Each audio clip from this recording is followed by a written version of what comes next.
Farid Hafez is a lecturer at the University of Salzburg.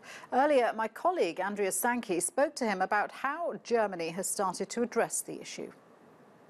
Well, I would generally say, in the whole of the Western Hemisphere, Islamophobia has become the normal racism.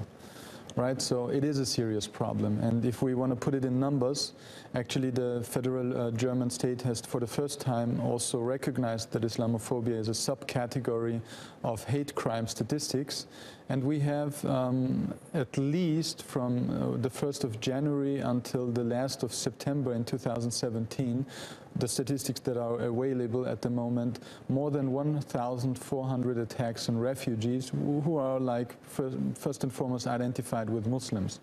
We had more than at least 100 attacks on mosques in the calendar year of 2017.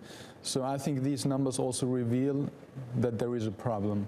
And the numbers are apparently increasing. What really is behind the rise?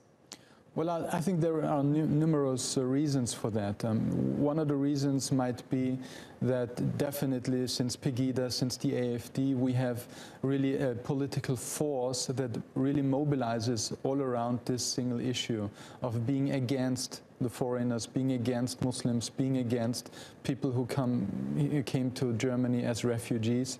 So that is, I think, one of the main reasons. The other one is that Islamophobia and all of these forms of racism are part and parcel of the structure of the society, to some extent, more or less.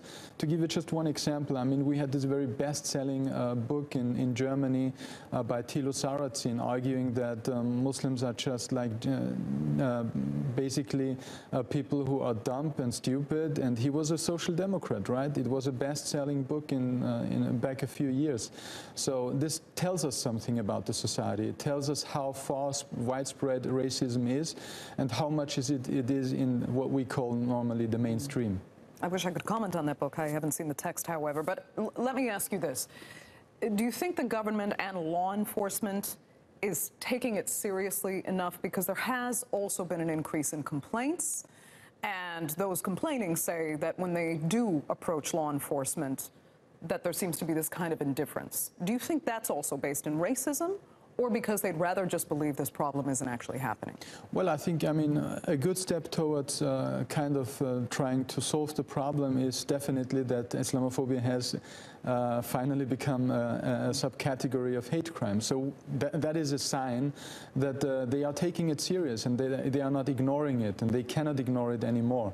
So there are these signs, and there are also other signs, right? I mean, even if we say now everybody is crazy about the AfD, the right-wing populist party, becoming so strong in Germany, but we should not forget that all of these discourses, in a more subtle, in a more civilized manner, had been part and parcel of political discourse and the political landscape, but represented by other mainstream parties.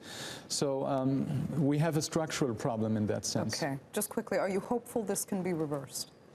Well, I think as a political scientist, it's not really my job to say we have a fear for the future or a hope. But I think there is no other solution than trying to do something for a better society. So that is what everybody has to work towards.